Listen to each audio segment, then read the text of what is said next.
AICC Congress working committee, PCC president, CLP leaders, office bearers, MPs, MLAs, MLCs सारे ही Congress party के ਜਿਹੜੇ ਅਹੁਦੇਦਾਰ ਹੈ ਉਹਨਾਂ ਦੀ ਅੱਜ ਮੀਟਿੰਗ ਹੋਣ ਜਾ ਰਹੀ ਹੈ और ਉਸ ਦੇ ਵਿੱਚ हो सकता राहुल गांधी जी भी आउन और वजह तो हम अंदर जाके डिसाइड होएगा जिस तरीके नाल लगातार इन्ने दिनों तो पुछगिछ हो रही की गल सवाल ही नहीं मुकदे पे ईडी दे ये बिल्कुल एक बदलाखोरी की नीति है। एक घंटा 2 घंटे 3 घंटे जिस तरह का केस दस रहे उस तो बाद कोई जरूरत नहीं सी। ये तो सिर्फ हरास करने और कांग्रेस को डिफेम करने की नीति है। मैं समझदा कि ये लोक विरोधी नीति है। ईडी ਨੂੰ ਵਰਤਿਆ ਜਾ ਰਿਹਾ है। बीजेपी सरकार मोदी सरकार जी उसਨੂੰ ਵਰਤ ਰਹੀ है। सर जिस तरीके ਨਾਲ ਕੱਲ सोनिया गांधी जी ने भी पेश होना कल 23 तरीक है तो उस हिसाब ਨਾਲ ਕੋਈ ਅੱਜ ਪਤਾ प्रोटेस्ट ਦਾ प्लानिंग हो रही है ਅੱਜ ਪਤਾ ਨਹੀਂ ਅੰਦਰ ਜਾ ਕੇ ਹੁਣ ਮੀਟਿੰਗ ਦੇ ਵਿੱਚ ਤੈਅ ਹੋਏਗਾ। ਸਾਰੀ ਕਾਂਗਰਸ ਪਾਰਟੀ ਦੀ ਮੀਟਿੰਗ ਅੰਦਰ ਚੱਲੇਗੀ। ਉਸ ਦੇ ਵਿੱਚ ਅਗਲੀ ਜਿਹੜੀ ਜੋ ਵੀ ਸਟ੍ਰੈਟਜੀ ਹੋਏਗੀ ਉਹ ਤੈਅ ਹੋਏਗੀ।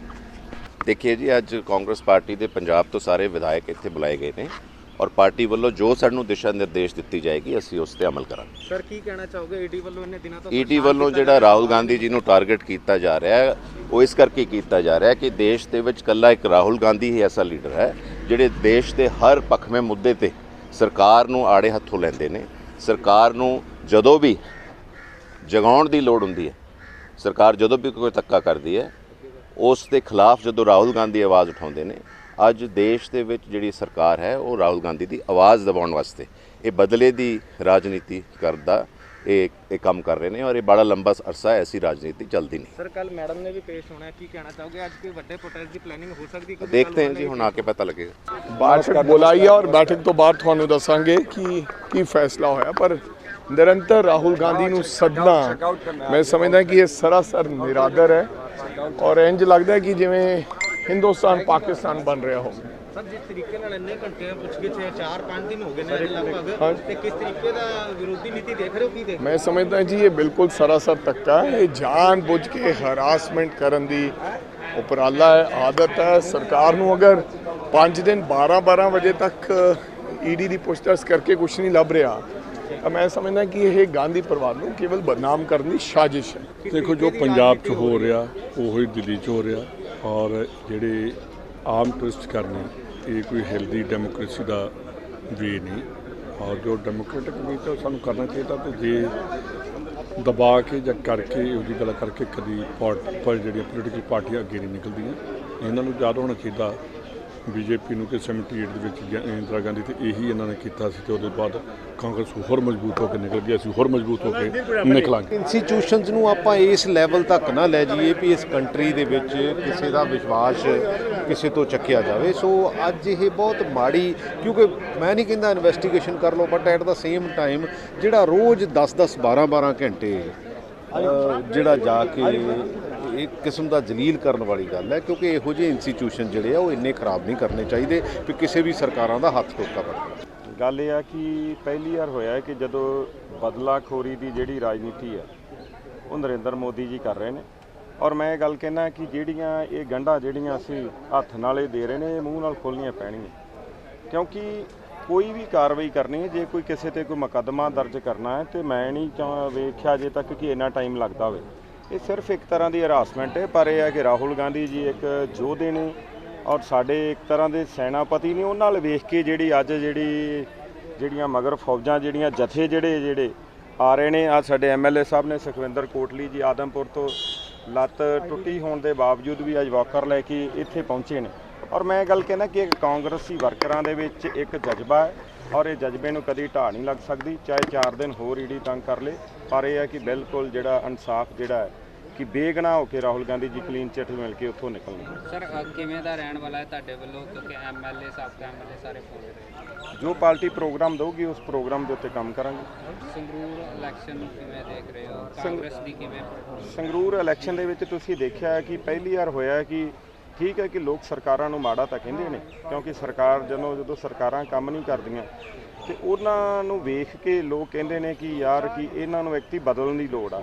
ਪਰ ਐਕਟੀ ਪਹਿਲੀ ਵਾਰ ਹੋਇਆ ਹੈ ਕਿ ਅੱਜ 90 ਦਿਨ ਹੋ ਗਏ ਨੇ ਸਰਕਾਰ ਬਣੀ ਨੂੰ ਔਰ 90 ਦਿਨਾਂ ਦੇ ਵਿੱਚ ਜੋ ਤੁਸੀਂ ਸੋਸ਼ਲ ਮੀਡੀਆ ਤੇ ਜੋ ਵੇਖ ਲਿਆ ਜੋ ਵਿਰੋਧ ਹੋ ਰਿਹਾ ਭਗਵੰਤ ਮਾਨ ਦਾ, ਉਹਨਾਂ ਦੇ ਲੀਡਰਾਂ ਦਾ, ਜੋ ਐਮਐਲਏ ਨਾਲ ਜੋ ਕੁਛ ਉੱਥੇ ਲੋਕ ਕਰ ਰਹੇ ਨੇ, ਉਹ ਤਾਂ ਹੀ ਕਰ ਰਹੇ ਨੇ ਕਿਉਂਕਿ ਲੋਕਾਂ ਨੂੰ ਉਹਨਾਂ ਨੇ ਇੱਕ ਜਿਹੜੇ ਝੂਠ ਦੇ ਜਿਹੜੇ ਗੁਬਾਰੇ ਜਿਹੜੇ ਸੀਗੇ, ਜਿਹੜੇ ਉਹਨਾਂ ਨੇ ਦਿਖਾਏ ਸੀਗੇ ਕਿ ਅਸੀਂ ਨੌਕਰੀਆਂ ਦੇਵਾਂਗੇ, ਅਸੀਂ ਆਹ ਕਰਾਂਗੇ, ਔਰ ਦਵਾਈ ਤੇ ਪੜ੍ਹਾਈ ਦੀ ਗੱਲ ਕਰਦੇ ਸੀ ਉਹ ਮੁਫਤ ਕਰਾਂਗੇ, ਪਰ ਉਹ ਤਾਂ ਨਹੀਂ ਮੁਫਤ ਕੀਤੇ।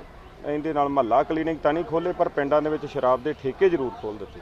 ਦੇਖੋ ਇਹਦੇ ਵਿੱਚ ਹੈ ਕੁਛ ਨਹੀਂ, ਕੱਢਣ ਪਾਉਣ ਨੂੰ ਕੁਛ ਨਹੀਂ ਗਾ। ਈਡੀ ਦਾ ਇਹਦੇ ਵਿੱਚ ਲੈਣਾ ਦੇਣਾ ਕੋਈ ਨਹੀਂ। ਇਹ ਜਾਣ ਬੁੱਝ ਕੇ ਸਿਰਫ ਤੰਗ ਪਰੇਸ਼ਾਨ ਕਰਨ ਨੂੰ, ਹੌਸਲਾ ਤੋੜਨ ਨੂੰ, ਜਦੋਂ ਵੀ ਇਲੈਕਸ਼ਨ ਆਉਂਦੀ ਹੈ, ਜਿੱਥੇ ਪਤਾ ਹੁੰਦਾ ਇਹਨਾਂ ਨੂੰ, ਮੋਦੀ ਨੂੰ, ਬੀਜੇਪੀ ਨੂੰ ਵੀ ਅਸੀਂ ਹਾਰਨਾ, ਉਦੋਂ ਇਹਨਾਂ ਹੱਥਕੰਡਿਆਂ ਦੇ ਉੱਤੇ ਆ ਜਾਂਦੇ ਆ। ਕੋਈ ਗੱਲ ਨਹੀਂ, ਜਦੋਂ ਵੀ ਜ਼ੋਰ ਜ਼ੁਲਮ ਦੇ ਨਾਲ ਟੱਕਰ ਹੁੰਦੀ, ਸੱਚਾਈ ਦੀ ਜਿੱਤ ਹੁੰਦੀ ਆ। ਇਹਦੇ ਵਿੱਚ ਅਸੀਂ ਜਿੱਤ ਕੇ ਨਿਕਲਾਂਗੇ।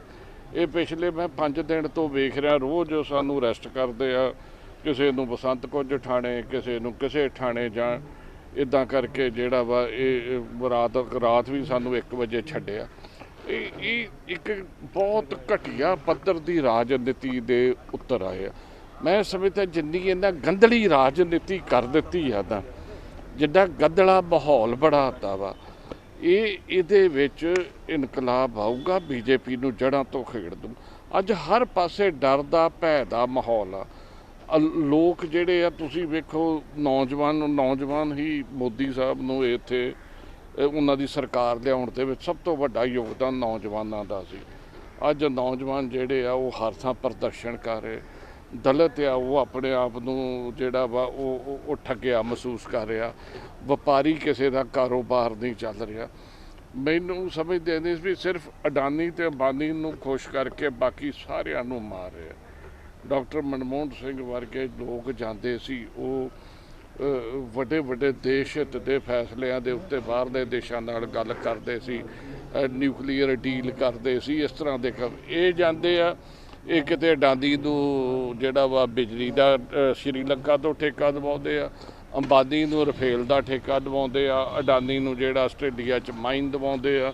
ਪਰ ਇਹਨਾਂ ਨੂੰ ਸਿਰਫ 2 ਜਿਹੜੇ ਕਾਰਪੋਰੇਟ ਘਰਾਣੇ ਆ ਉਹਨਾਂ ਨੂੰ ਅੱਗੇ ਤੋਰਨ ਵਾਲੇ ਪਾਸੇ ਇਹਨਾਂ ਦਾ ਧਿਆਨ ਆ। ਮੈਂ ਸਮਝਦਾ ਕਿ ਇਹ ਜਿਹੜਾ ਜ਼ੋਰ ਜ਼ੁਲਮ ਦਾ ਦੌਰ ਹੈ ਜ਼ਿਆਦਾ ਦੇਰ ਨਹੀਂ ਚੱਲੇਗਾ। ਨਹੀਂ MP MLA ਤਾਂ ਸਾਰੇ ਇਸ ਕਰਕੇ ਆਏ ਆ। ਔਰ ਦੇਖੋ ਈਡੀ ਪੁੱਛਤਾਛ ਕਿਸੇ ਨੂੰ ਕਰ ਸਕਦਾ, ਕੋਈ 50 ਘੰਟੇ ਦੀ ਪੁੱਛਤਾਛ ਹੁੰਦੀ ਆ ਔਰ 14 12 ਘੰਟੇ ਖਾਣੇ ਦਾ ਟਾਈਮ ਨਹੀਂ ਦੇ ਰਹੇ, ਚਾਹ ਦਾ ਟਾਈਮ ਨਹੀਂ ਦੇ ਰਹੇ। ਇਹ ਤੇ ਭਾਈ ਡਿਕਟੇਟਰਸ਼ਿਪ ਚੱਲ ਰਹੀ ਹੈ, ਉਹਦਾ ਵਿਰੋਧ ਕਰਨ ਆਏ ਆ। ਅੱਛਾ ਫਿਰ ਸਾਨੂੰ ਦਫ਼ਤਰ 'ਚ ਕਿਉਂ ਨਹੀਂ ਆਉਣ ਦਿੱਤਾ ਜਾ ਰਿਹਾ? ਇਹ ਸਾਡਾ ਦਫ਼ਤਰ ਹੈ, ਇਹ ਕਿ ਬੀਜੇਪੀ ਦਾ ਦਫ਼ਤਰ ਹੈ? ਅਸੀਂ ਬੀਜੇਪੀ ਦੇ ਦਫ਼ਤਰ 'ਚ ਜਾ ਰਹੇ ਹਾਂ, ਅਸੀਂ ਆਪਣੇ ਦਫ਼ਤਰ ਆ ਰਹੇ, ਸਾਡੇ ਦਫ਼ਤਰ 'ਚ ਕਿਉਂ ਰੋਕਿਆ ਜਾ ਰਿਹਾ ਸਾਨੂੰ? ਇਸ ਕਰਕੇ ਸਾਰੀਆਂ ਚੀਜ਼ਾਂ ਦੇ ਕਿ ਡਿਕਟੇਟਰਸ਼ਿਪ। ਅੱਛਾ ਅਗਨੀਪਥ 'ਚ ਕੀ ਕੀਤਾ? 2 ਕਰੋੜ ਹਰ ਸਾਲ ਬੀਜੇਪੀ ਨੇ ਜਦੋਂ ਪਾਵਰ 'ਚ ਆਉਣਾ ਸੀ 13-14 'ਚ ਕਿਹਾ 2 ਕਰੋੜ ਨੌਕਰੀਆਂ ਹਰ ਸਾਲ ਦੇਵਾਂਗੇ। 8 ਸਾਲ 'ਚ 16 ਕਰੋੜ ਦੇਣੀਆਂ ਚਾਹੀਦੀਆਂ ਸੀ, ਅਤੇ 16 ਨਹੀਂ ਅੱਧੀਆਂ ਦੇ ਦਿੰਦੇ, 4-6-8 ਕਰੋੜ ਦੇ ਦਿੰਦੇ।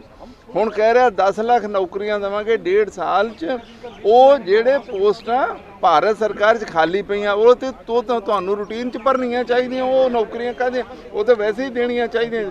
ਤੁਸੀਂ ਉਹ ਸਰਕਾਰੀ ਜਿਹੜੀਆਂ ਪੋਸਟਾਂ ਖਾਲੀ ਉਦੋਂ ਐਕਸਟਰਾ ਕੀ ਕਰ ਰਹੇ ਹੋ ਉਹ ਦੱਸੋ। ਆਰਮੀ 'ਚ ਵੀ ਇਹ ਪੋਸਟਾਂ ਖਾਲੀ, ਪੱਕਿਆਂ ਦੀਆਂ ਖਾਲੀ ਔਰ ਕੱਚੇ ਭਰਤੀ ਕਰ ਰਹੇ ਆ। ਅਰੇ ਕਿਸੇ ਮੁਲਕ ਦੀ ਆਰਮੀ ਕੱਚੀ ਹੁੰਦੀ ਆ? ਕੋਈ ਠੇਕੇਦਾਰ ਲੋਕਾਂ ਦਾ ਮੁਲਕਾਂ ਦੀ ਰੱਖਿਆ ਕਰਦੇ ਆ। ਜਿਹਨੂੰ ਪਤਾ ਮੈਂ 6 ਮਹੀਨੇ ਬਾਅਦ ਚਲੇ ਜਾਣਾ, ਉਹ ਆਪਣੀ ਜਾਨ ਤਲੀ ਤੇ ਕਿਉਂ ਰੱਖੂਗਾ ਜੀ? ਇਹ ਤੇ ਕੁਝ ਵੀ ਕਰ ਰਹੇ ਆ ਭਾਈ। ਇਹਨਾਂ ਨੂੰ 24 'ਚ ਇਹਨਾਂ ਨੂੰ ਹਟਾਉਣਾ ਬਹੁਤ ਜ਼ਰੂਰੀ ਹੈ। ਇਹ ਅਸੀਂ ਉਹੀ ਮਾਹੌਲ ਬਣਾਉਣ 'ਚ ਲੱਗੇ ਹਾਂ।